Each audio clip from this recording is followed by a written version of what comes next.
Mummy ఒక మంచి మాట చెప్పు కానీ అయ్యో కొందరు లొల్లితోటి గోళ్ళతోటి అని ఏంటంటే కొద్దితనంతో గెలుస్తారు కానీ ఆ గెలుపు కాదు.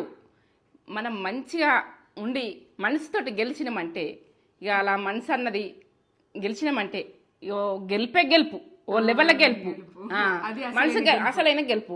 మీరు గోల్ ఇట్లా గోల చేసి లొల్లి చేసి ఆయన గెలిచినా నేను అని ఆనందపడతారు కానీ అది కాదు. మనసుతోటి గెలువుంది, మనిషి ప్రేమ ఉంటే కానీ అట్లా కరెక్ట్ కాదు. ఎందుకంటే ఆ సరైన పద్ధతే కాదు అది. గెలవరు అట్లా గోలతోటి. సూపర్ నచ్చిందా మీకు? నచ్చలేదా? మనుషులు గెలువుండ్రి. ఎందుకంటే నేను ఒక పెద్ద మనిషిని అయ్యి నేను చెప్తున్నా, ఎందుకంటే మా అనుభవంతో చెప్తున్నా, మనసుతోటి గెలువుండ్రి. ఎవరినైనా గెలిచేది ఉంటే కానీ గోలతోటి లొల్లితోటి గెలిచినట్టు అది కరెక్ట్ గానే కాదు, వాళ్ళు గెలిచినట్టే కాదు. ఇది సూపర్ మాట. అవును, మాటలతోటి